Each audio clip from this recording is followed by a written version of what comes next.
Jadi sekarang sorry, nggak bisa template aja ya buat mereka ya untuk kirim CV, harus dicocokin sama Nggak ini ya? bisa. Jujur nih, kalau anak saya jujur Jujur Li. Li. Jujur Li, gitu ya. Anggaplah saya mau merekrut nih, saya butuh karyawan baru 500. Bisa jadi yang ngelamar 10.000. Saya mesti nanya apa nih, biar jawabannya tepat sasaran. Dibanding saya review 10.000, oh yang punya SIM cuma 5.000, ya saya lihat 5.000 aja. Jadi nggak bisa berkelit Nggak ada alasan tuh, lagi nggak ya. ada. Untuk Oh, seperti bos itu mau ya, lagi gitu luar ya. negeri. Tetap bisa approve dong. Menjawab dong ya. Menjawab. Keluh kesah waktu masa muda terjawab ya sekarang.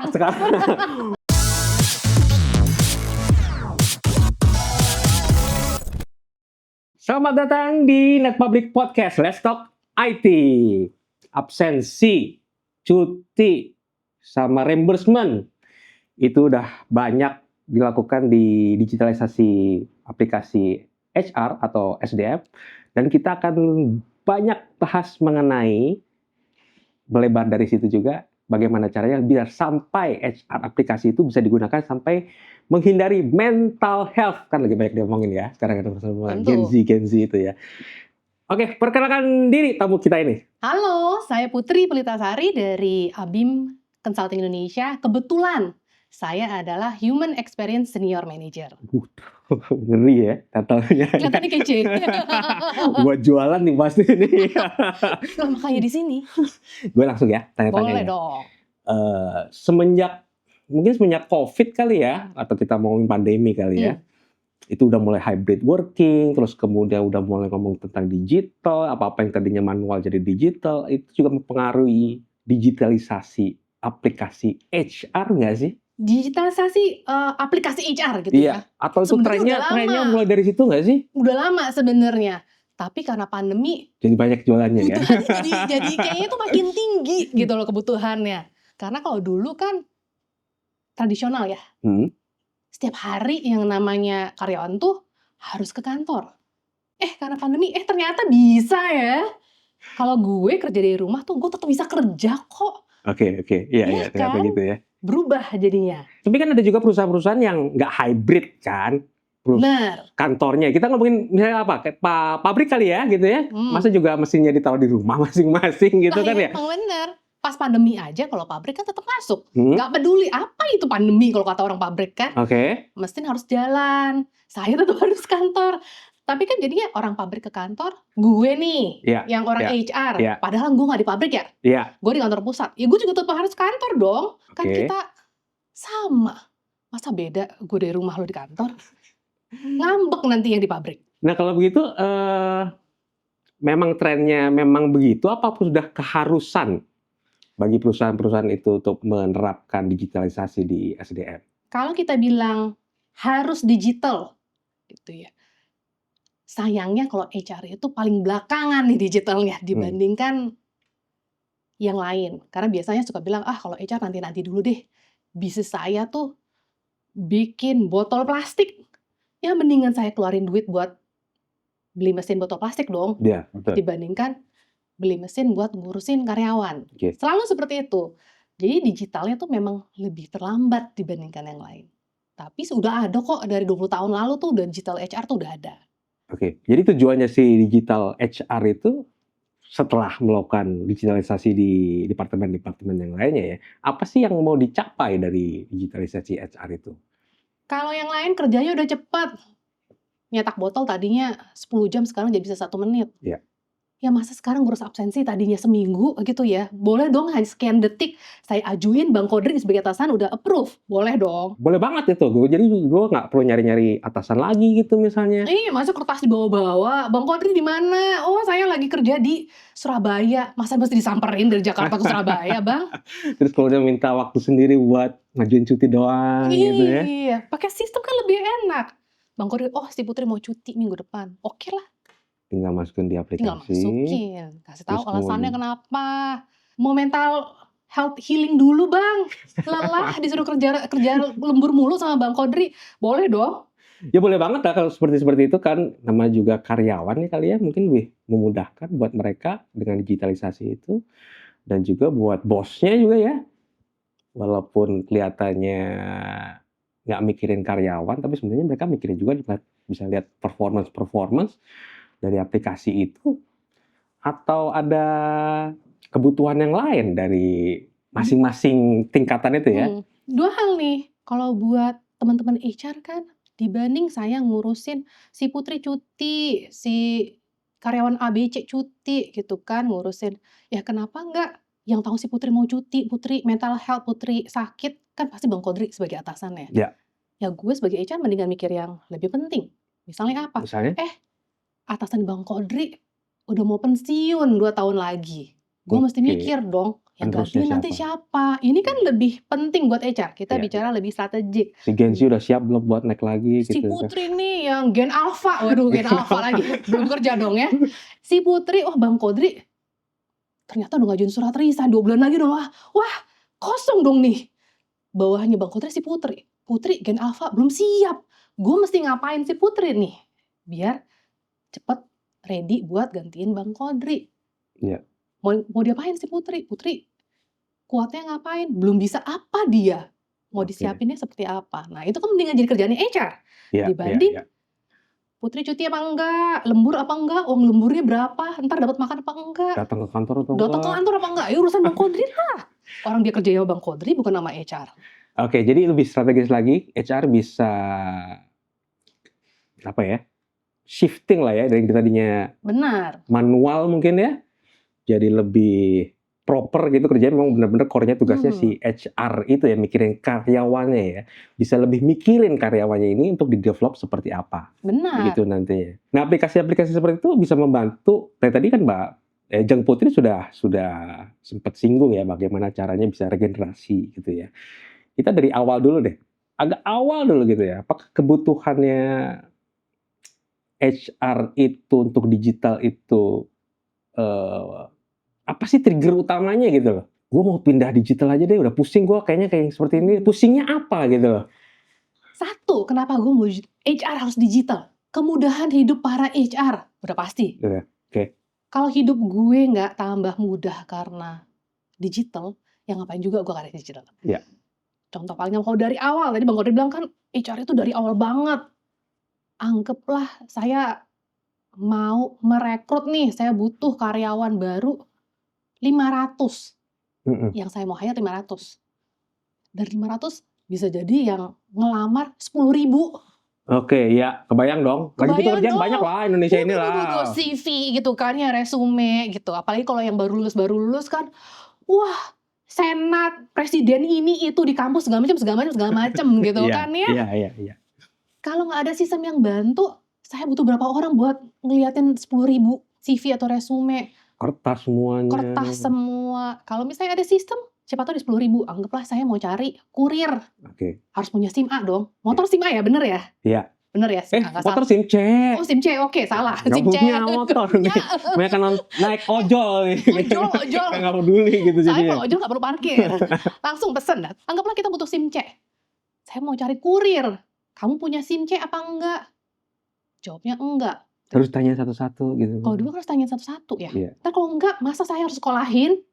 Suruh ke Samsat tuh saya ngajuin gitu kan. Enggak dong. Kamu nggak punya, nggak usah dilihat langsung CV-nya. Sistem bilang, oh katanya si Putri nggak punya. Udah bukan orang lagi. Udah bukan orang lagi, sistem yang bantu. Tapi kan kita jadi harus tahu ya. Iya. Saya mesti nanya apa nih? Biar jawabannya tepat sasaran. Jadi dibanding saya review 10.000, oh yang punya SIM cuma 5.000, ya saya lihat 5.000 aja. Yang 5.000 nggak usah. Oke, ini kan udah sistem gitu yang bacanya. Ini buat teman-teman kita yang lagi cari kerjaan nih gitu ya. Bisa kasih tips nggak sih buat mereka agar CV-nya yang mereka kirim bisa tersaring oleh si sistem itu sehingga bisa masuk ke dalam tahap selanjutnya nih. Kita bicara mesin itu makin lama makin pintar. Iya. Iya kan? Ada namanya AI gitu kan? Iya. Kalau ada perusahaan nih, dia ngeposting kerjaan. Saya nyari nama posisinya gini. Yeah. Terus dia bilang, posisi ini tuh ngapain aja, diharapkan ngapain aja. Iya, oke. Nah, harusnya dari kualifikasinya harus S1. Harus S1, harus apa. Yeah. Berarti kan yang apply, gitu ya, yang ngelamar nih, CV-nya harus ada kata-kata yang sama atau sesuai dong. Oke, ya. Di sini bilangnya S1, di sini bilang D3. Sistem bilang nggak match, nggak jodoh kita, goodbye. Oh S1, jodoh. Masuk ke dalam kotak dulu nih. Belum ya. Jauh perjalanan. Jauh. Teman-teman Gen Z atau teman-teman Gen Alpha yang mau cari kerja masih jauh ya ternyata perjalanannya. Tapi jangan menyerah, tetap usaha, semangat. Yang penting di awal udah ada yang matching dulu. Habis itu ada proses, ya kan. Matching udah 1 langkah dibanding 0 langkah. Udah lebih baik. Jadi sekarang sorry. Nggak bisa template aja ya buat mereka ya untuk kirim CV, harus dicocokin sama nggak ini. Bisa. Tapi tetap harus jujur lah ya gitu ya. Ya jujur lah. Ya, nggak bisa bohong-bohong. Kalau jujur nih, kalau anak saya jujur li. Jujur li gitu ya. Ini satu hal.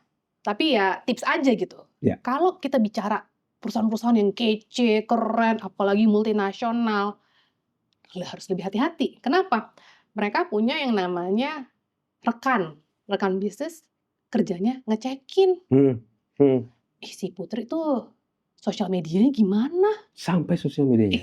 Sekarang sosial medianya juga dicekking. Oke, lanjut. Terus? Kalau sekarang untung gue udah gak nyari kerjaan lagi gue.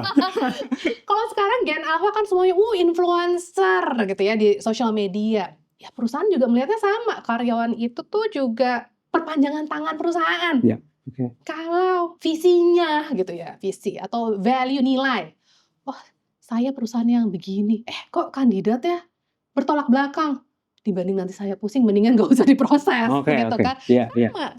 Jadi sayangnya, saya juga udah cukup berumur nih Bang, gitu kan. Zaman dulu sosial media. Emang lu kok jadi saya lagi sih? Zaman dulu sosial media belum segitunya. Mau kita mau bandel, mau apa, gak ada bukti. Foto juga dulu mesti dicetak ya. Effortnya banyak, sekarang tinggal foto, post gitu. Sekarang semua orang jurnalis Bang. Handphone keluar, rekam, posting, jejak digitalnya makin banyak. Jadi Mbak Mas, Bang Jeng gitu ya, di luar sana yang lagi cari kerja, lu juga harus pinter nih.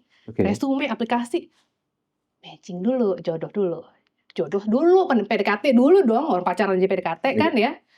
Baru nanti tahapannya dijalanin gitu kan. Yang penting udah jodoh di awal. Ya pokoknya masuk kotak dulu itu Masuk kotak dulu. Itu yang penting dulu ya. Satu lagi nih Jeng. Kan sekarang nggak cuma media sosial aja ya. Nulis-nulis di artikel, nulis-nulis di Medium atau blog atau apa gitu. Itu juga bisa ke-track juga sama sistem itu nantinya. Bisa. Kan membantu mereka kayak, gue ahli nih di bidang ini nih gitu misalnya gitu. Bisa. Sistem itu makin canggih. Kalau dulu, ya Bang Kodri podcast gitu kan ya, posting di YouTube di mana, channelnya banyak banget nih Bang Kodri, udah terkenal di mana-mana, Spotify. Amin. Gitu ya. Sama, sistem juga makin pintar. Sistem yang dimiliki perusahaan tuh makin pintar. HR sistem juga makin pintar, gitu kan. Ya kita juga bisa tuh, ada AI yang bisa menarik data-data. Sekarang tinggal nanya ya, coba, siapakah Putri? Di Google. Gitu kan, keluarlah tuh. Ya sayangnya namanya Putri pasaran di dunia ini, jadi agak susah. Aman. Kodri, kalau Kodri tuh cuma 3 orang kali di dunia ini punya. Apalagi Nur Kodri gitu, cuma 2 tuh. Iya. Dan gue temenan di sosial media gara-gara gue sama dia. Tapi kan kita bicara AI itu macam-macam ya Bang. Ada AI yang A, B, C. Ada yang kita bicara public AI, ada yang private AI. Gitu. Kalau kita bicara dari sisi perusahaan yang kita pakai kan banyaknya, atau perusahaan pakai kan private AI gitu ya. Iya, yang berbayar. Tentunya. Ya jangan sampai kayak ChatGPT lah ya, gitu kan. Ya tergantung kita bicara jadi kebutuhannya apa dulu nih. Karena bisa jadi kebutuhan saya mewakili perusahaan dengan kebutuhannya orang-orang di luar sana sebagai pelamar kan berbeda. Jadi alangkah baiknya kalau kita sebagai orang luar sana yang mau melamar, kita juga tahu, si perusahaan ini nyarinya gimana sih? Dia kayak gimana. Tuh, langkah awal. Jadi ini gue bayangin gue sebagai pencari kerja ya gitu ya. Kan udah kelihatan kualifikasinya yang diperlukan sama perusahaan ini gitu ya.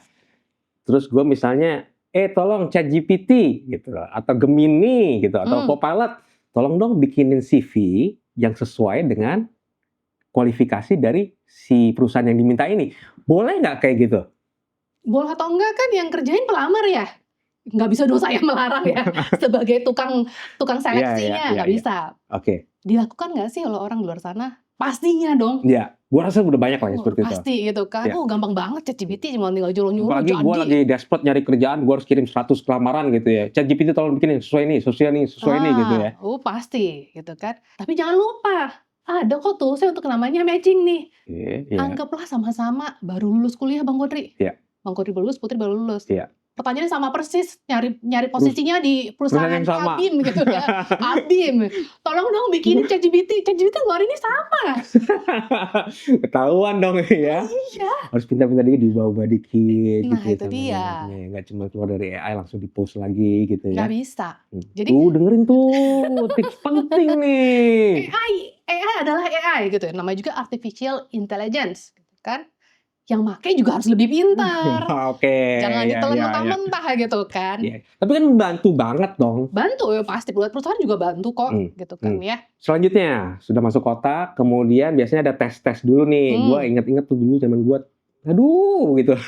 Harus dites lagi gitu. Kenapa sih nggak langsung masuk aja gitu ya, dapat gaji gitu ya. Sampai dites itu aplikasi HR juga membantu. Bantu. Kita bicara misalnya, tadi kan udah seleksi nih. Kesingkir saya. Habis itu kita seleksi lagi. Begitu seleksi, apalagi misalnya, Bang Kodri bertugas sebagai pewawancara, interviewer gitu kan ya. Tapi Bang Kodri ini orang sibuk. Ya. Sibuk banget deh nih, udah rekaman lah, apalah, promosi, segala macam, sibuk banget. Putri sebagai yang tukang rekrutnya, wah anak ini nih mau jadi bawahannya Bang Kodri. Kalau pakai sistem kan aku tinggal intip, Bang Kodri slot kosongnya A, B, sama C nih. Iya. Besok jam 2, lusa jam 10 pagi, tembakin. Bang Kodri, ini ya, go booking. Iya. Nggak perlu bilang sama Bang Kodri.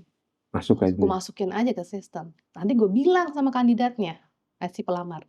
Gue kasih lo 3 pilihan, lo mau yang mana? Jamnya ya? Jamnya. Yang lu bisa gitu ya? Lusa jam 2, confirm. Langsung deh ke booking. Nanti Bang Kodri terimanya juga dari sistem.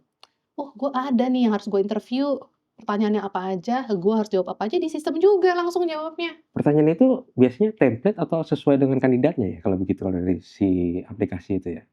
Kalau ada guideline-nya aja gitu? Kalau dari aplikasi nih, dari sistem HR, kita sesuaikan dengan posisi. Atau gue dari sebagai bos mau nanya, kan jamnya AI generatif ya, tolong buatin yang pokoknya dia harus bisa jualan gitu misalnya gitu. Kan kita bicara skill. Zaman sekarang bilangnya skill, bukan kompetensi kan? Ya. Skill.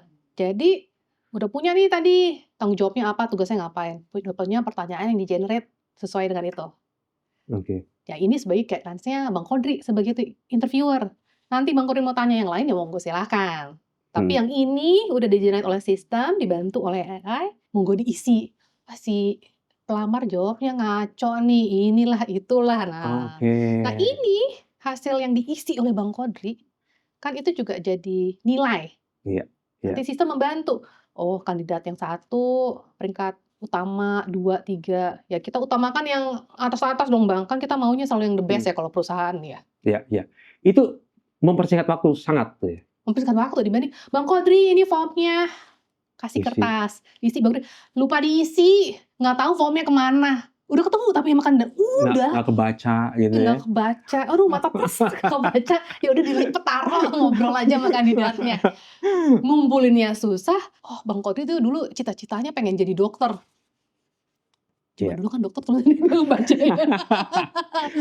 Mentranslate tulisannya aja susah ya. Kenapa nggak pasti pakai sistem aja ya. Smartphone kan, diisi langsung lah tuh di smartphone. Habis itu dari interview, gue setuju nih sama ini, berikutnya offering letter kalau sekarang. Isinya nanti kamu kerja mulai tanggal sekian, kantornya di mana, gajinya berapa. Gue liat biasanya paling bawah tuh, gajinya berapa. Yang lainnya nggak peduli. Kan ya, zaman dulu mah Putri datang ya, nanti kamu ngobrol lagi. Kalau sekarang email. Accept atau enggak, button dong. Accept, reject, atau nanti dulu saya mintanya lebih lagi gitu kan. Mau negosiasi dulu gitu. Nggak perlu telepon, nggak perlu WhatsApp, nggak perlu apa ya, langsung dari situ aja. Sistem baca. Jadi nanti yang tukang rekrutnya, wah yang ini menolak. gitu kan. Jadi bisa langsung tahu, kalau yang ini nolak, saya punya cadangan, langsung proses. Kalau dulu, nunggu dulu kandidatnya datang ke kantor, "Oh, saya masih di luar kota, lagi liburan," lagi ngantor, "Oh, minggu depan lagi. Aduh Bang Kodrik butuhnya bulan depan nih." Ya ini mah baru 3 bulan lagi gitu kan. Jadi mempercepat ya, yang namanya sistem tuh sangat membantu mempercepat proses. Apakah kita dan kalau dari sekarang kan orang juga pengennya dapat kabar cepet ya. Iya, iya. Jadi kalau misalnya kita pakai sistem, anggaplah Putri diterima. Kita bicara kotak nih, dari kotak sini proses mau pindah ke kotak terima. Begitu Putri dipindah ke kotak diterima, langsung terima email. Selamat. Anda masuk tahap selanjutnya. Dibanding dikirimin satu-satu, di WhatsApp-in satu-satu gitu kan. Yang ini kan capek. Kalau sistem kerjain, kebayang. saya udah nggak perlu ngerjain ya. Lupa dikirimin ya, kandidatnya nggak datang. Iya. Masuk kerja, ini udah mulai bagian mental health nih kalau kita begini nih, gitu ya.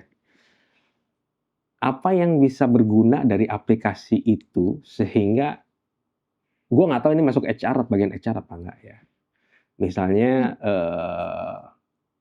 kerjanya udah sesuai sama job desk-nya atau enggak. Ini kan Gen Z pada gitu, job desk gue nggak sesuai nih, gitu. Teriak-teriak gitu.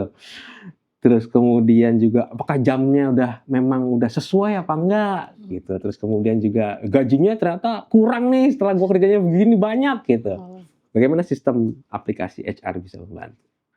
Kalau kita bicara mental health tuh agak sulit lah ya. Sistem kan nggak bisa bilang, si Putri mental health gitu. Nggak bisa langsung bilang gitu kan. Sistem kan bukan tapi mereka suka ngomong gitu. Sensor atau monitor gitu. Tapi kan kita mencatat. Mencatat aktivitas. Gitu. Kalau misalnya disuruh walaupun remote working atau hybrid, tapi harus ngabsen nih, check in gitu kan. Lagi check in gitu. Kan kalau ke kantor kan sama. Figure, mau muka, mau apa, check in. Remote juga check in. Kalau berapa hari hilang tiada kabar nih, ya kita bisa bilang ke sistem, kalau ada karyawan hilang tiada kabar berapa hari, tolong dong langsung kirim email ke atasan atau kirim notifikasi ke atasan, ke HR. Cari. Tuh cek manual jadinya kan. Cari.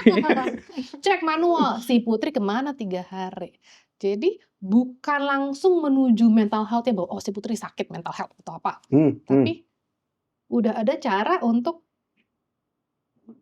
indikasi awal. Kenapa nih? Tapi kan yang namanya sistem adalah sistem. Kalau kita bicara HR, kita bicara hubungan antara saya dengan atasan, tetap harus ada hubungan orangnya.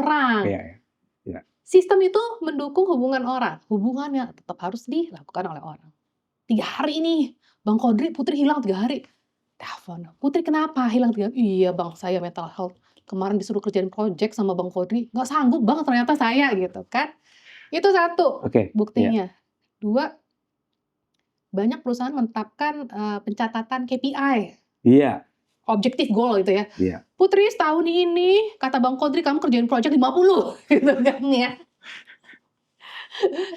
Kita bicara kan kalau KPI di awal tahun, Putri sanggup, kata Bang Kodri ya memang sesuai kapasitas Putri.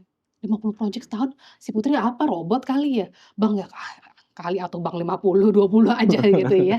Itu kan nego, berarti kan udah sepakat di awal. Ketika project 1 selesai, dicatat. Tapi project kedua ternyata mundur. Sistem itu membantu untuk kita, si Putri mencatat, Bang, ternyata saya butuh bantuan Bang. Bang Kodri terima kabar, harus respon jadinya. Sistem adalah sistem.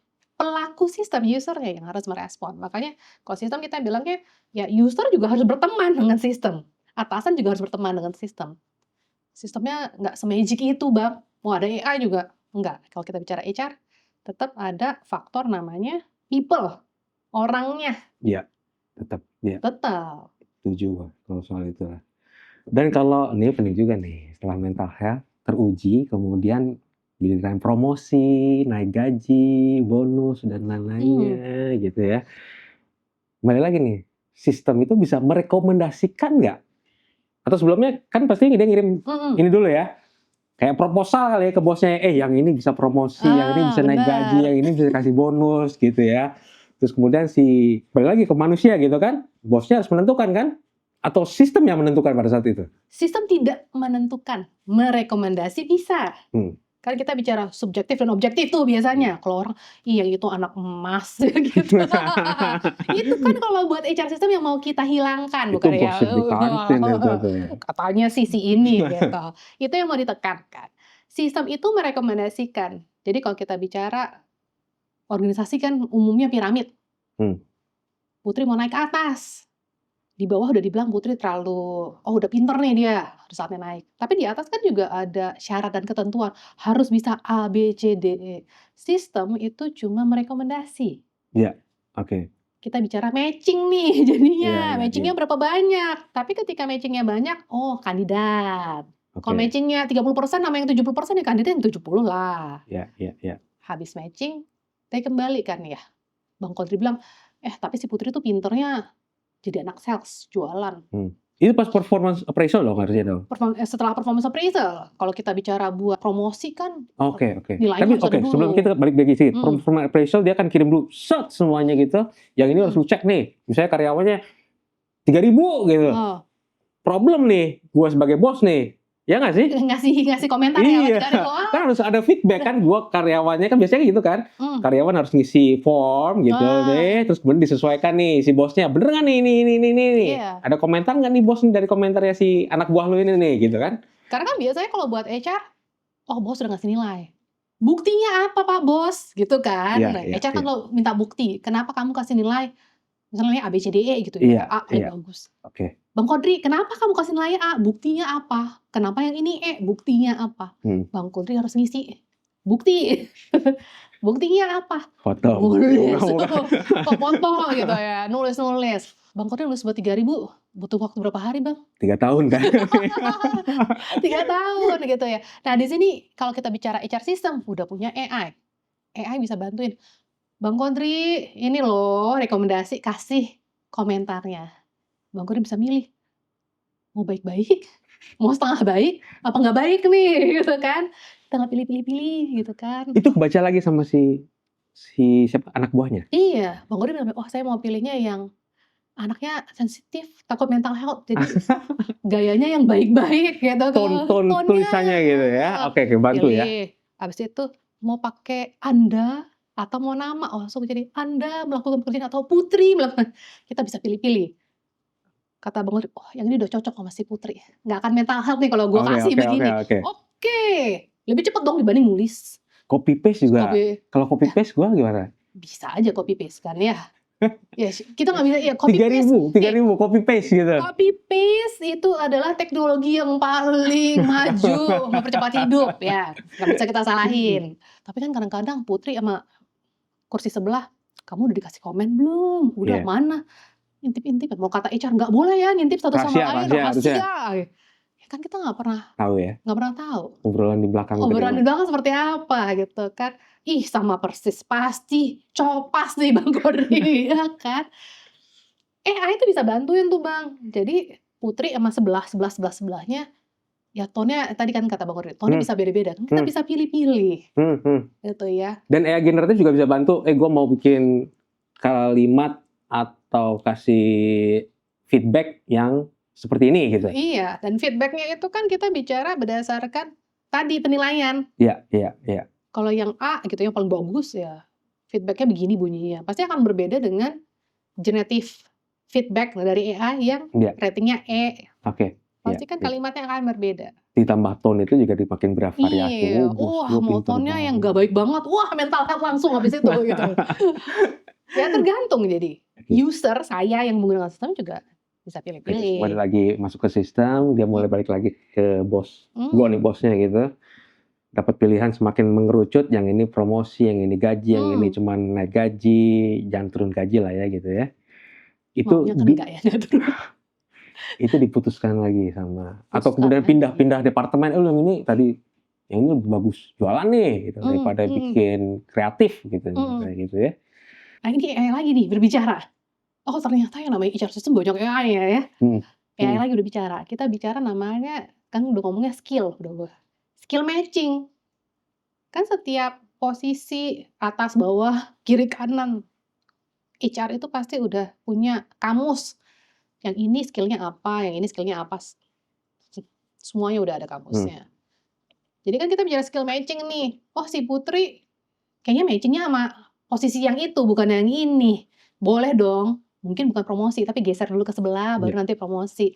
Jadi, nah ini tuh strategi dari HR yang akan disesuaikan dengan kalau kita bicara, Bang Kodri yang punya bisnis kan saya mau perusahaan tuh begini-begini, 2 tahun, 3 tahun, 4 tahun, 5 tahun, gitu. Nah jadi HR nggak bisa jalan sendiri tetap. Jadi pasti ada diskusi sama Bang Kodri sebagai bos dari 3.000 karyawan. Itu membuat bos pada saat menilai karyawannya juga lebih subjektif ya. Subjektif objektif ya, betul? Lebih objektif dong jadinya. Lebih objektif. Subjektif sih, ih anak emas gitu Oke, kan. objektif ya. Objektif. Surat balik-balik gitu tuh. Karena datanya kan ada ya Bang. Sistem kan menyimpan data, menyimpan komentar Bang Kodri yang 3 tahun lalu mungkin masih ada tuh, gitu kan, nggak akan hilang. Iya. Semuanya kan pasti ada. Jadi ketika karyawan kemana-mana, ya itu kan terbawa terus. Nah itu jadi bekalnya ketika, mau promosi, mau apa. Jadi kan dasar pertimbangan Pak Bos, Bu Bos gitu ya. Iya. Ya jadi makin lengkap tuh. Sampai ke kalau kita bicara sistem, anggaplah saya punya learning systemnya juga. Si Putri training, kan kalau training kadang-kadang kalau buat promosi harus training ABCD banyak banget. Harus ini, harus itu. Udah lengkap nih, layak. Layak karena udah memenuhi syarat. Oke, iya. Dan Ebim punya semuanya itu dari awal sampai ujungnya gitu, sampai pensiun kali gitu nantinya gitu ya. Kalau di HR kita bilangnya kan resignation atau termination lah ya. Bukannya udah keluar dari udah lah sampai ujung-ujung, sampai kalau misalnya kalau pensiun ya udahlah, udah berhenti usia kerjanya kan dia. Tapi kalau saya resign karena pindah ke kompetitor atau kemana-kemana gitu kan, bahkan kita juga bisa memaintain yang kita bilang alumni. Oke, iya. Jadi si alumni ini tuh masih bisa tuh kita punya data di sistem. Kalau diperluin lagi bisa dipanggil lagi gitu misalnya. Iya, itu hebatnya HR system gitu kan. Kalau dulu kan kalau udah resign dia udah ada babai, datanya entah kemana. Iya.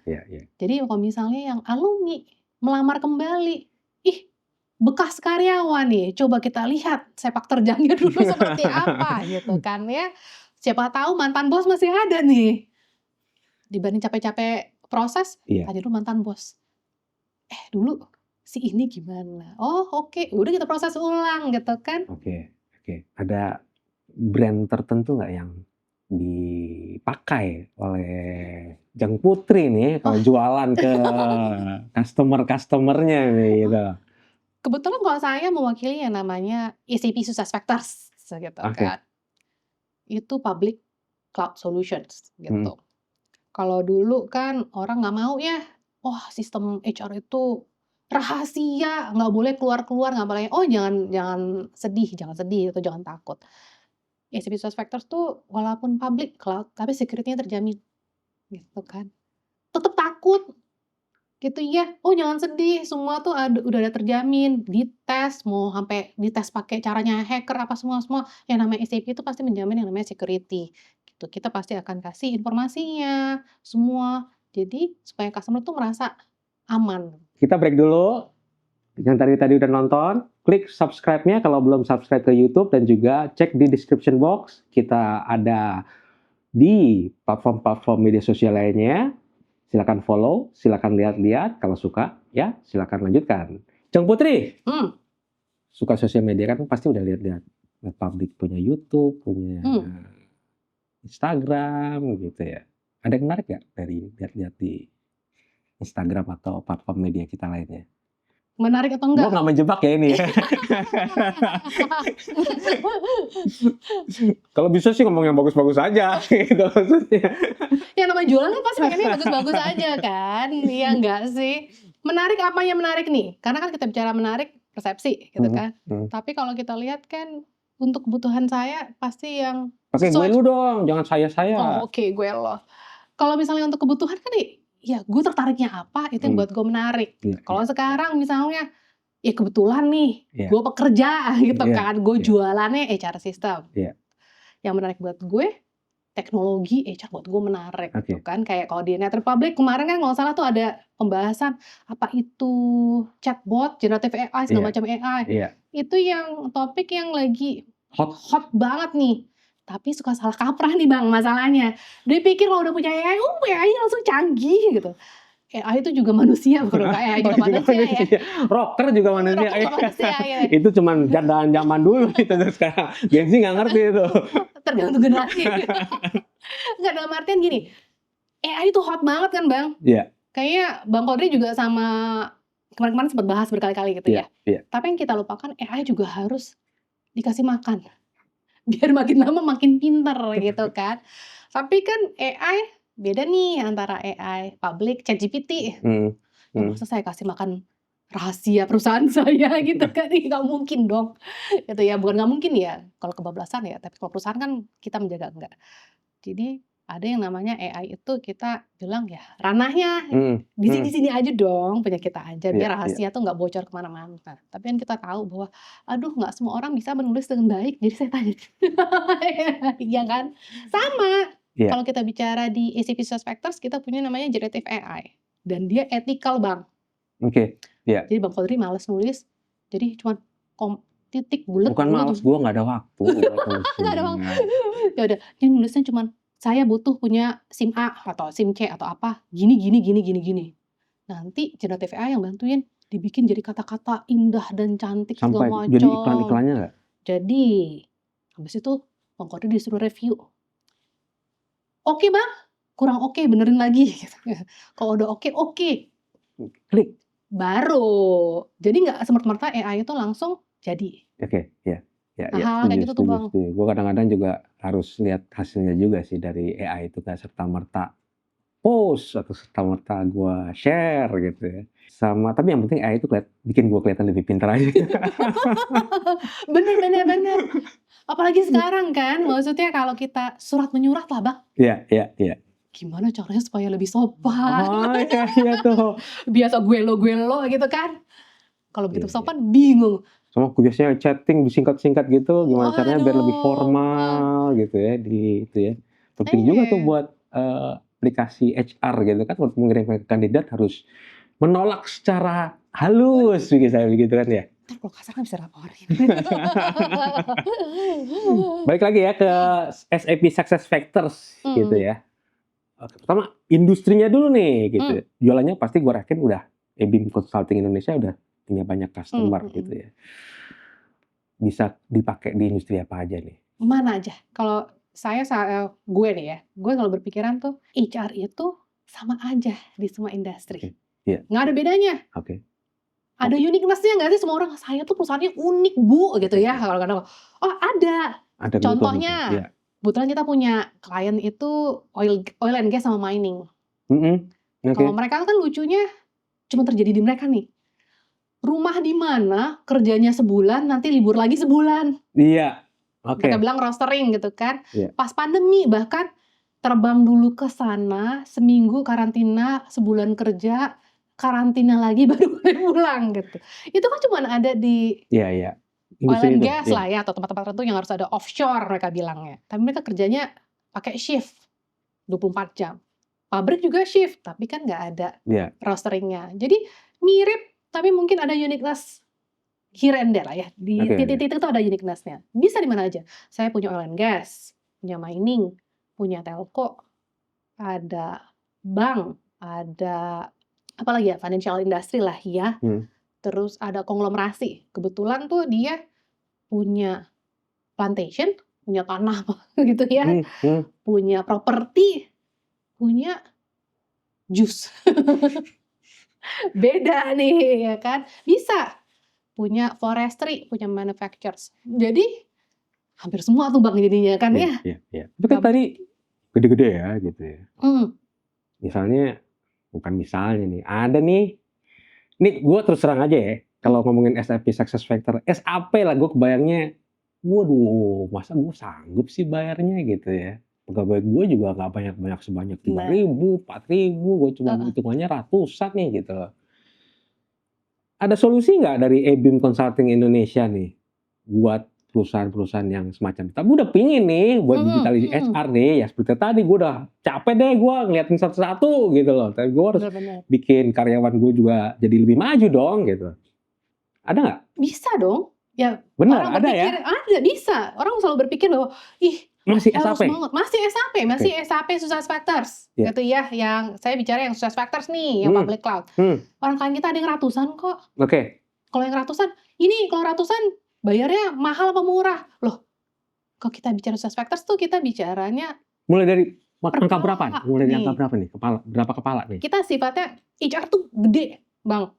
Dari mulai rekrutmen sampai nanti tuh yang termination. Di tengahnya ada macam-macam. Ngurusin gaji, ngurusin tadi performance appraisal, mental health, promosi, banyak nih. Jadi Success Factors tuh kita sifatnya per modul. Jadi customer itu, perusahaan itu nggak perlu, saya butuhnya rekrutmen aja, ya sok mangga, silakan rekrutmen aja. Silakan.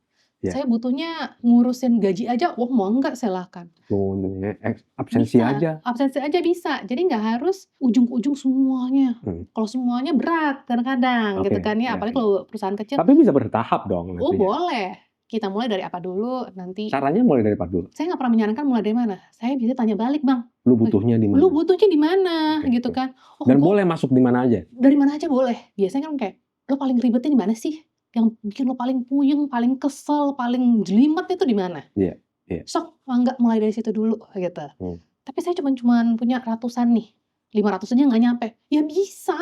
Nah kalau dengan Abim kita punya namanya managed service. Iya. Oke. Jadi bisa lebih. Itu apa? Pay as you grow atau pay? Kita bicara komitmen dulu. Saya mau bayar 100 gitu kan ya. Oh ya udah bangga, silakan gitu kan. Tapi kalau dengan managed service itu, jadi Abim bantu. Harganya lebih bisa bersaing lah. Kita bisa bersaing lah sama, kan semua orang bilang, aduh ini buatan luar negeri mahal gitu kan SAP. Enggak, kita harga bersaing sama. Boleh cek toko sebelah ya? Boleh cek, jangan cek sama saya aja dulu, jangan ke toko sebelah gitu kan. Gitu. Harga bersaing. Kalau bilang, pasti kalau SAP tuh setahun 2 tahun gak kelar-kelar gitu kan. Semua orang bilangnya gitu. Nah itu tuh, implementasi tuh. Gue butuhnya sekarang gitu. Ya jangan sekarang banget lah. Ya kalau hari ini juga susah ya Bang. Butuh proses, gak cuma sehari. Gak sehari jadilah, gak sehari. Tapi kalau misalnya butuhnya cepet. Saya perusahaannya gak gede-gede banget Bu gitu ya. Atau Bang, saya perusahaannya gak gede-gede banget. Cuman 150-200. Saya butuhnya cuman mau yang rekrutmen dulu. Boleh nggak? Boleh. Oke. Bulan depan jadi atau berapa lama sih? Nah, kita punya yang namanya udah template. Paketan lah. Iya. Gitu ya. Langsung colok. Dateng. Langsung jadi. Colok jadi gitu ya. Tinggal bilang kayak logonya saya masukin. Oh ibu warnanya apa? Biru. Oh saya warna-warnanya biru apa. Terus kita masukin data ibu. Udah. Jadi kalau merasa prosesnya masih, kita oke kok menyesuaikan dengan best practice Success Factors gitu ya. Bahkan kita udah bikin ini Bang, template cuti sesuai undang-undangnya Indonesia. Jadi nggak usah mikirin, kayak, kalau di Indonesia cuti haji begini, cuti ini begini, kita udah punya. Apalagi di Indonesia ada cuti bersama lah. Cuti bersama, ya itu. Kita udah ada template-nya, tinggal langsung pakai, gitu kan, nggak perlu mikir-mikir lagi. Terus kalau ada yang mikir SAP, aplikasi luar gua gak bisa bahasa Inggris gitu misalnya gitu. Iya, orang-orang di sini semuanya pakai bahasa Indonesia. Nggak apa-apa orang ini. Apalagi employee-nya nggak di-treat bahasa Inggris gitu misalnya. Kan mereka harus ngisi lagi kan gitu kan. Ya tinggal nyalain ini bahasa Indonesia aja, jangan pakai bahasa Inggris. Bisa. Tapi kadang-kadang gini ya. Kalau namanya sistem kan kadang-kadang bahasa Indonesia baku. Iya. Kalau di kita bukan ini nih bilangnya. Kita bilangnya apa gitu. Ya bisa diganti. Bisa diganti. Ntar udah jadi nih barangnya, udah dipakai sama Bang Kodri, sama perusahaan Bang Kodri nih. Sama Putri udah dikasih. Mau berubah, Bang Kodri kerjain aja sendiri, gak usah panggil Putri. Oke. Iya. Nanti Putri tinggal ngajarin, Bang kalau ngerubah ini caranya begini, ini begini. Jadi kalau yang namanya SAP Success Factors, kalau dulu kayaknya SAP tuh pakai bahasa alien gitu kan, kode-kode, halah nggak ngerti, pusing gitu kan ya. Apalagi orang HR suruh pegang sistem. Kan gue bukan orang IT ya, gitu jadi udah ngomongnya gitu kali ya. Nah sekarang aku tanyain, ngurusin TikTok tuh settingnya seperti apa? Iya. Dan nggak perlu memanggil orang IT untuk nggak perlu customisasi itu ya? Nggak perlu, kita tuh menu gitu ya, jadi tinggal pilih, udah jadi. Tapi bukan berarti gue bilangnya nggak butuh orang IT, tetap butuh Bang. Oke, Karena ya. kan kalau di perusahaan kan, ini HR system, nanti ketemu sama CC sama Oh, oke, biar ini salaman sistem-sistemnya salaman ya. ya. Yang ini kan biasanya jatahnya orang IT, bukan jatah orang HR Oke, ya. ya. Jadi yang IT ya tetap harus nih ada nih, mau Oke, nggak mau. Tapi iya, kalau ngurus iya. HR system siapa ya? Kan harus dimasukin server usahanya IT tuh. Wah, gitu. Atau kadang-kadang, ini kan HR system nih, saya punya mesin ini juga punya sistem, tapi baca yang pegawai yang beneran siapa, yang kontrak, yang apa siapa, dapat dong dari HR system, oh bisa. Di sini kita temenan, yang ngurus temenan ya Oke. IT lah. Kalau kita ngomong implementasinya berapa lama? Kalau Bulanan? paket Bisa lebih cepat kah? sebulan atau 3 minggu sampai 4 minggu bisa Bang, yang paket. Oke. Jadi makanya Secepat itu? secepat itu. Jadi kalau misalnya kayak pasti lama, implementasi panjang bertahun-tahun pasti Iya, gua pikirannya begitu loh soalnya. sebulan bisa Bang. 100-200 orang gitu, secepat itu bisa ya? Bisa. Ini kita bicara yang udah template nih, Ya. udah bikinin sama Abim. Kita punya customer gede, 3.000 lebih. Jadi kita punya yang namanya, kita bilangnya core HR ya Bang. Isinya tuh datanya Bang Kodri, udah nikah apa enggak, apa segala macam, apa pendidikan, pengalaman kerja, udah kerja berapa lama. Dulu posisi baru masuk di mana, promosi jadi apa semua gitu ya. Kita bilangnya core HR tuh. Ngajuin cuti semua. 2,5 bulan jadi perusahaan besar 3.000 karyawan. 3,5 bulan. 2,5 bulan. Itu sebelumnya manual mereka kerjanya. Belum punya sistem atau udah ada? Ada yang manual, ada yang udah sistem. Oke. Jadi mereka gabungin manual dan sistem, masuk ke SuccessFactors. Oke, jadi ini misalnya nih, gue punya perusahaan kayaknya manual mulu deh. Alhamdulillah. Gitu. Contohnya manual mulu soalnya. Gue masih kertas, masih inilah old school, zaman dulu banget gitu lah. Apa yang harus gue kerjakan dulu biar dari kertas berubah ke digital semuanya? Apa yang harus kerjakan dulu? Jodoh aja dulu sama sistem. Cara paling enggak. Jadi gini, kalau di kertas kita terbiasa bawa kertasnya dibawa-bawa. Ya kan? Iya. Gue punya folder ini, lemarinya gede gitu loh. Gitu kan. Pertama yang harus kita rubah itu pola pikir. Kerja pakai kertas sama kerja pakai sistem tuh beda. Oke. Tapi kalau kertas dulu kan butuh tanda tangan berapa orang gitu. Kertasnya pindah-pindah. Iya. Di sistem juga bisa. Tapi kertasnya nggak dipindah kan, tetap di dalam sistem gitu. Sama kita berpikir, kalau sudah ada sistem, apa yang ribet kita simplify aja. Misalnya, kalau dulu kenapa ada proses review, approve berlapis-lapis? Karena takut si Putri ngisinya salah, gajinya takut beda, takut ini, takut itu. Takut gitu. nolnya jatuh. Gitu. Nolnya tambah 3. Gitu. Ya. Tapi kalau sistem kan kita semua udah ada kamusnya. Dan udah ada batasan-batasan. Udah ada batasan, udah ada kamus. Jadi kan yang namanya kesalahan input itu udah semakin kecil. Proses semakin cepat. Jadi apa yang dirasa paling sulit, paling susah itu yang kita pikir untuk berubah. Makanya kalau misalnya kita bicara dari kertas mau pindah ke sistem, kita bicara adopsi. Kita bicara ada orang, ada sistem, ada perusahaannya, organisasi.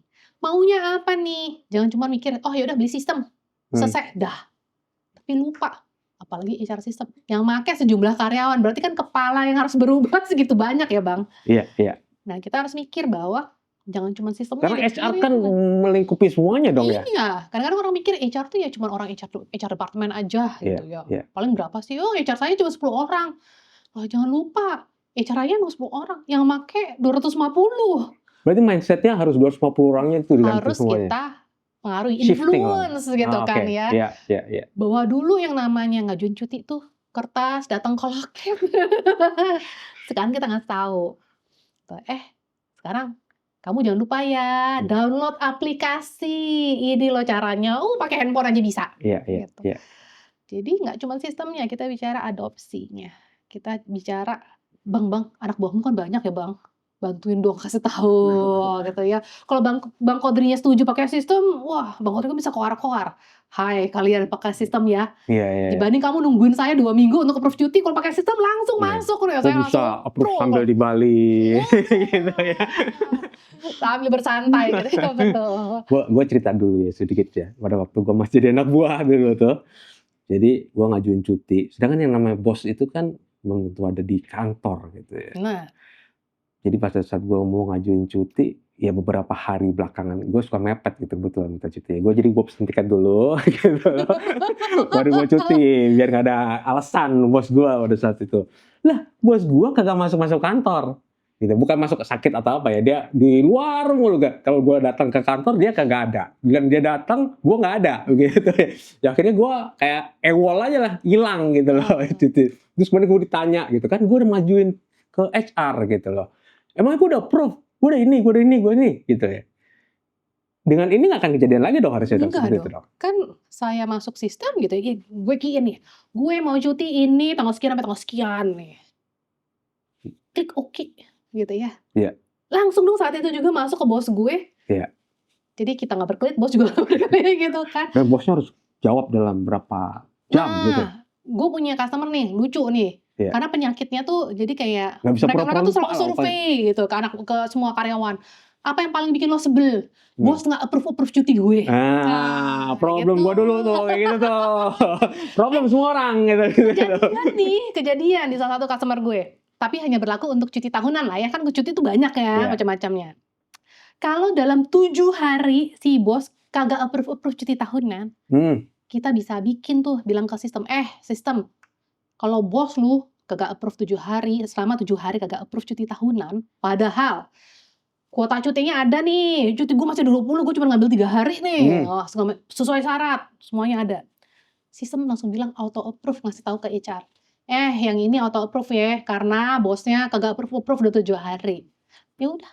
Ada reminder nggak buat ngingetin selama 7 hari itu? Mungkin.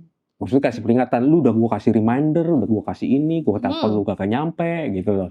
Ya kalau telepon dia nggak bisa ya, ini sistem ya. Maksudnya ngingetin bos, klik dong bos gitu loh. Tapi kan kita begitu Bang Kodri bilang oke nih, kan sistem langsung ada 2 nih aplikasi. Kan kita selalu bilang download mobile aplikasi, jadi kan ada push up notifikasi. Iya. Sama ada email kan? Berarti ada 2 nih. Iya. Kok zaman now masa nggak dilihat sih, tangannya nggak pernah lepas dari handphone kan, dari smartphone-nya. Gitu. Jadi nggak bisa berkelit tuh. Nggak ada alasan lagi nggak ya. ada. Bos mau lagi gitu. luar negeri. Tetap bisa approve dong. Menjawab dong ya. Menjawab. Keluh kesah waktu masa muda terjawab sekarang. Jadi bebannya di gua sekarang buat approve gitu sekarang. Bebannya di gua sebagai atasan, bener. Iya. Karena kalau kita bicara HR, dulu kan semua selalu nyalahin HR. Tapi kita lupa nih. Si Putri kan kerjain selalu setiap hari sama Bang Kodri nih. Yang tahu Putri ditugasin ke ABC Bang Kodri, HR mana tahu. Makanya kita bicara sekarang, kalau ranahnya operasional, apa semua si anak buah, ya bos masing-masing lah yang tanggung jawab. Dia sakit, dia mau cuti, dia minggu depan kawin, kan lu yang tahu ya, bukan HR. Apalagi kalau HR-nya di Surabaya, gue kerjanya di Malang. Gue kenapa-napa ya HR-nya nggak tahu. Ya bosnya lah yang tahu. Jadi balik lagi ya, bahwa sistem itu membantu untuk mempercepat proses. Benar. Serta juga jangan lupa bahwa HR itu hubungan antar manusia dan itu harus tetap ada. Itu dipertahankan oleh eBIM Consulting Indonesia pada saat mengaplikasikannya, mengimplementasikannya di perusahaan, dan juga bisa difasilitasi oleh SAP SuccessFactors. Benar. Kita bisa langsung lanjut ke session berikutnya. Tapi sebelumnya, sekali lagi saya ingatkan ya, gue ingetin ya, subscribe di channel YouTube kita dan juga follow di platform media sosial lainnya. Kita hadir di banyak platform, tinggal ikuti mana yang kalian sering lihat. Yang Putih tadi udah ngomong AI. Gue mau nanya tentang lebih personal, kehidupan pribadi gitu ya. Waduh. Nggak, kehidupan di kantor lah, kehidupan pekerjaan lah. Pakai AI nggak buat mempermudah pekerjaan? Pakai dong. Buat apa? Buat apa? Buat macam-macam. Oke. Ngasih feedback. Iya. Ngasih feedback pakai. Sama kebetulan kalau ABIM kan namanya juga ABIM Consulting Indonesia gitu kan. Kita kan banyak bikin paper lah ya. Oke. Paper itu gunanya buat? Sorry, gue nggak tahu ya, nggak paham. Ya, ini. Jelasin lah. Kalau kayak sekarang kan kita ngobrol nih ya. Iya. Kalau gue jelasin kan nggak bisa pakai gue lo dong. Kalau ambil nulis gitu ya. LinkedIn posting gue habis ngapain gitu. Iya. Lebih ke "Hai AI," gitu ya, "gue mau nulis gini gini gini gini gini, ini yang udah gue tulis, coba tolong bikin lebih profesional, atau tone-nya gini," gitu ya. AI itu cakep gitu ya, membantu hidup. Tapi kan kita juga harus tahu gimana cara pakainya tuh, Bang. Ya, oke. Motonya mana? Ya paling gampang, "Tolong dong lebih profesional, tolong dong yang dibikin lebih cakep buat Instagram, buat TikTok." Kan suka Oke bikin oke oke. caption Iya iya gitu iya. kan. Apa sih hashtag yang lagi trending. Iya. Jadi lebih untuk sebagai value added, bukan AI bikinin gue. Udah bikin Oke, dulu itu tapi cari bedanya yang ya. value Itu added. bedanya Iya. ya. Lu harus tahu dulu apa yang mau lu tuju, Mhm. lu udah tahu gambarannya, lu mau ngomong apa di situ, lu mau bikin apa di situ, baru kemudian lu minta AI-nya untuk membuatkan secara apa, lebih cepat, lebih mudah. Misalnya lebih profesional atau ya kadang-kadang kan pengen dong posting gitu ya pakai bahasa Inggris. Tapi kan bukan native language, Bang. Iya Ya iya iya ampun, iya. ini zaman dulu les mahal gitu Biasa kan ngomong misalnya, ngomong ngomong gue di les warung kopi gitu, gitu. harus Jadi ngomong lebih ke, profesional. tolong dong dibikin kayak business language gitu. Gue Oke. pengen ngomongnya udah nih kontennya udah jadi, Iya iya, cuma minta di-make up-in, oke. tapi nggak minta bikinin. AI itu kan barang baru ya sebenarnya ya. Bisa dibilang kita barang baru ya. Tadinya Hmm. tadinya belum ada jadi ada gitu ya. Beda sama email itu udah dari kita zaman kerja awal langsung semuanya udah sampai berpuluhan tahun kita udah pakai email gitu. Atau internet kita puluhan tahun kita pakai internet. AI ini mungkin baru 3-4 tahun sebelumnya gitu. Ya. Ada proses belajarnya nggak? Ceritanya apa tuh pas proses belajar? Mungkin pada saat pakai AI dulunya gimana, sekarang jadi gimana gitu. Iya. Kebetulan kerjanya kan juga bersentuhan sama teknologi ya. Iya. Ada barang baru langsung, waduh cobain dong, Semangat ya, mau semangat ya. semangat, penasaran tingkat tinggi ya, Iya iya iya. dibedah langsung. Gak cuma saya yang kayak gitu, gak cuma gue nih Bang di kantor yang kayak gitu. Oke. Kebetulan kan kita consulting tuh banyak dengan digital transformasi. Jadi kan harus nih Bang pintar. Harus dong Bang tahu dibandingkan klien atau customer kalau ada yang nanya masa nggak bisa jawab gitu Iya iya. kan. Gue mau pakai AI nih, lu ada pengalamannya apa gitu Waduh. ya? Lu ditanya gitu ya. Jadi kebetulan rame-rame tuh kita sekantor, ada ini, wah semua. Cobain. Jadi saling bandingin catatan, AI yang begini loh, AI yang si itu, jadi kita bagi-bagi tugas tuh. Lu coba yang ini ya, gue coba yang ini, lu coba yang ini. Gue prom ini berhasil. Oh yang ini, oh iya. Berhasil yang ini prom ini berhasil apa enggak gitu? Kalau orang rasa ingin tahunya ada, kalau kita ingin tahu plus harus jadi harus selangkah lebih maju dibandingkan klien gitu. Jadi kita belajar tuh banding-bandingin. Nah ini kan AI public luar sana ChatGPT. ChatGPT cepet banget 18 bulan dari launching sampai pinter. Tapi dia pinter itu kan karena Kita juga kasih kita feedback. juga pakai. Iya. Gue pakai lo pakai jutaan orang di dunia ini pakai. Makanya cepet pinter. Nah sama tuh. Jadi ya kita mesti hati-hati tuh ngisiin. Karena kan itu yang bikin dia pinter. Iya sih, bener juga sih. Gue juga kalau udah pakai AI, gue pengalaman gue pakai AI tadinya simple gitu promptnya. Iya, maaf, tolong buatin surat ini dong gitu. Terus kemudian lama-lama, kok hasilnya begini ya gitu ya. Gue juga harus berpikir, jadi gue jadi berpikir yang tadi itu, gue harus tahu tujuannya apa, gue ngomongnya ke siapa, gue maunya tone-nya seperti apa, gue juga harus bikin batasan-batasannya. Ngomongnya cuma seputar ini aja ya, ngomongnya cuma seputar ini. Yang ini jangan disentuh ya, ngomong yang ini ya gitu. Terus kemudian kalau sudah jadi, gue akan review lagi gitu. Karena pada ujung-ujungnya, lu setuju nggak kalau misalnya AI itu membantu kita gitu, nggak menggantikan kita, dan ujung-ujungnya manusia juga yang bisa membuat kerjaan lu juga lebih bagus gitu. Bantu, karena kalau nggak ada konten dan konteks, hasilnya juga nggak tepat guna lah ya, nggak tepat sasaran, nggak tepat guna. Ujung-ujungnya kita juga jadi ngambek sama AI. Ih, gimana sih gitu kan? Bego lo gitu. Padahal bukan AI-nya juga yang bego kali ya. Iya kan promptnya, ya surat perintahnya gini, kata Iya. AI begini. Terus kan AI kan antara yang gratis sama yang bayar beda hasilnya. Iya betul. Ini salah satu juga yang gua pelajari deh AI ya. Tolong bikinin surat yang bagus gitu ya. AI kan nggak tahu ya, yang bagus itu kayak gimana ya gitu ya. Karena bagus menurut gue beda bagus menurut lo. Betul. Ya, terus bagus untuk anggaplah kita hubungan teman sama bagus untuk hubungan profesional kan beda juga ya. Tone bahasa beda, tone konteks konten gitu beda. Jadi ya pengguna pinter hasil bagus. Pengguna ala kadarnya, hasil ala kadarnya gitu. Itu yang membedakan ya? Itu yang membedakan gitu. Makanya kalau kita bicara AI yang berbayar nih kayak ACP SuccessFactors kan kita juga punya AI tuh. Ethical jadi kita bilangnya. Iya. Oke. Harus di-prompt dulu yang baik, begitu keluar rekomendasi nggak langsung hadir.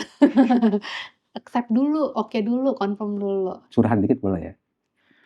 Gue tuh selalu bilang ke istri gue, kamu ini dong, coba deh yang ini nih, bagus nih hasilnya ini nih, lihat nih, ini gitu. Terus, enggak mau pakai AI gitu, nggak percaya gitu. Bilangnya begitu, nggak percaya sama AI gitu. Jadi dia masih ngotot pakai ngerjain cara-cara lama, walaupun dia ya dia enjoy lah pasti mengerjakannya. Atau gue juga sebenarnya curiga, jangan-jangan AI aja nggak percaya, jangan-jangan suami aja nggak percaya gitu. Suami sama AI dibandingin ya, waduh itu ranah pribadi, tolong. Apalagi gue punya cerita begini nih gitu, kata AI begini nih gitu. Enggak, kamu nggak percaya sama aku ya? Kamu percaya sama AI ya daripada sama istri ya? Bandinginnya gimana? Itu kan jadinya bener nggak sih kata si AI ini beneran pintar, beneran tahu apa kata gue apa enggak. Nah ya itu, kita bicara prompt. Prompt sama apa yang dimasukin. Bang Kodri nanya AI pakai handphonenya Bang Kodri. Istrinya pakai handphonenya sendiri. Ya kan isinya beda ya. Iya. Jadi itu yang namanya personalisasi itu ya. Personalisasi, hasilnya akan beda. AI itu belajar dari cara kita berinteraksi dengan mereka juga gitu ya. Perhatiin nggak kalau misalnya sekarang kita sering nge-like gitu ya kalau sosial media atau sering browsing apa, abis itu kan muncul lagi. Paling kayaknya cuma sekali munculnya beribu-ribu. That is bagian dari AI. Tapi yang kayak apa? Kalau istrinya kan dicari, Shopee, belanja apa, iklannya keluar dari Shopee semua dong. Terus forward kedua suruh bayar. Tolong transfer ke Shopee Pay gitu kan ya. Buat transaksi. Beda, pengguna beda, output beda. Yang Putri, seru banget ngomongnya. Tadi dari tips bikin CV pakai AI dan juga buat bos sama bawahannya tetap berhubungan dengan secara manusia, walaupun sudah ada sistemnya, sampai ngobrolin tentang AI juga. Kalau ada kesempatan yang lain, gue akan undang Mbak Putri juga, Jeng Putri juga nantinya untuk ngomongin tentang aplikasi-aplikasi HR lainnya. Gue sekarang kayaknya baru bahas permukaannya, belum sampai ke dalam-dalamnya gitu. Belum. Maksudnya baru, karena kan kita bicara HR tuh luas banget ya. Orang bilang, HR cuma segitu doang. Ih, jangan salah. HR itu ujung ke ujung jauh gitu kan. Jangan ramain, pokoknya kerjaan HR itu banyak kerjaannya. Banyak, ternyata banyak loh. Terima kasih ya, Jeng Putri ya. Terima kasih Bang. Sampai ketemu lagi. Sampai ketemu lagi.